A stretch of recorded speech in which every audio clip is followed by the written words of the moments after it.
नमस्कार। प्रादेशिक समाचार के साथ में यानमता सिंह। प्रधानमंत्री नरेंद्र मोदी ने गुरुवार को सशस्त्र सेना झंडा दिवस के अवसर पर देश के बहादुर सैनिकों की साहस, प्रतिबद्धता और बलिदान को श्रद्धांजलि दी है।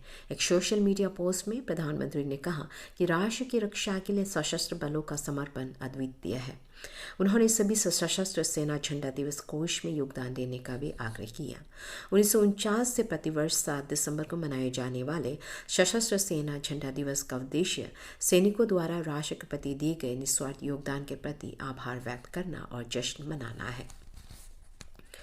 लोहित जिले के तेजू, चांगलांग जिले के यानकांग ग्राम पंचायत और अपर सियांग जिले के गेकुपेराम और समसिंग ग्राम पंचायत में विकसित भारत संकल्प यात्रा के दौरान लोगों को सरकार की कल्याणकारी योजनाओं के बारे में जागरूक किया गया। इस अवसर पर निःशुल्क स्वास्थ्य जांच के साथ ही पीएम आयुष्मान भारत योजना के तहत सभी लाभार्थी परिवारों को प्रतिवर्ष 5 लाख रुपए तक निःशुल्क इलाज का लाभ उठाने के लिए प्रोत्साहित किया गया। मेरी कहानी मेरी जुबानी के तहत लाभार्थियों ने योजनाओं के लाभ पर अपना अनुभव साझा किया।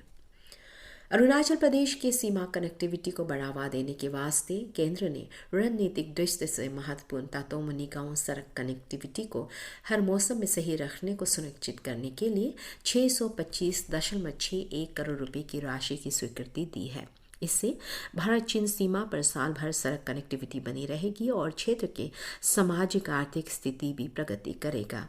केंद्रीय सड़क परिवहन एवं राजमार्ग मंत्री नितिन गडकरी ने बुधवार को सोशल मीडिया एक्स के जरिए इस खबर की जानकारी दी। शिक्षा मंत्री ताबा तेदिर ने पिछले साल के स्कूली प्रदर्शन का हवाला देते हुए शिक्षा विभाग के शीर्ष से नीचे तक के पदाधिकारियों से विभाग से जुड़े मुद्दों के प्रति सक्रिय और संवेदनशील रहने को कहते हुए छात्रों के सीखने के परिणाम में इजाफा करने की हिदायत दी। श्री तेदिर कल समग्र शिक्षा ISSE पर वार्षिक कार्य योजना के निर्माण पर आयोजित राज्य स्तरीय कार्यशाला में शिरकत करते हुए ये बात कही। उन्होंने स्टेट परफॉर्मेंस ग्रेडिंग इंडेक्स के सुधार पर भी बल देते हुए कहा कि अरुणाचल अब राष्ट्रीय स्तर के निचले स्तर पर चौथे स्थान पर है, लेकिन ठोस प्रयास से हम इसे राष्ट्रीय स्तर पर कम से कम 10वें स्तर पर ला सकते हैं और इस लक्ष्य को हासिल करने के लिए हर शिक्षक को व्यावसायिकता और समर्पण दिखानी पड़ेगी। उन्होंने कहा कि शिक्षकों को राज्य में कहीं भी सेवा करने के लिए तैयार रहना पड़ेगा।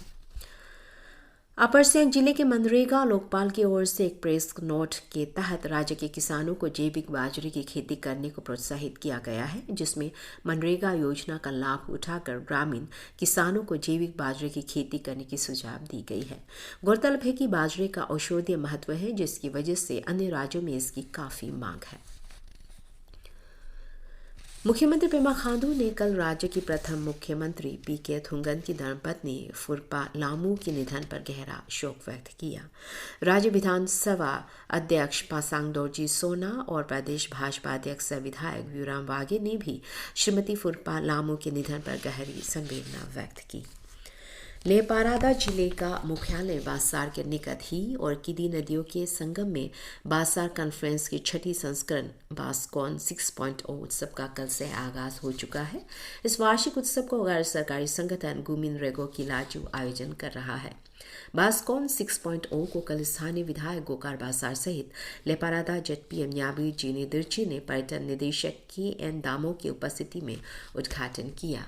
इस अवसर पर सियांग जिले से आदि जनजाति का पारंपरिक युद्ध नृत्य तापू, गोरी गांव से गालो पारंपरिक नृत्य नीदा पारिक और मेगा पोनो नृत्य 3 दिवसीय उत्सव के उद्घाटन समारोह का आकर्षण रहा।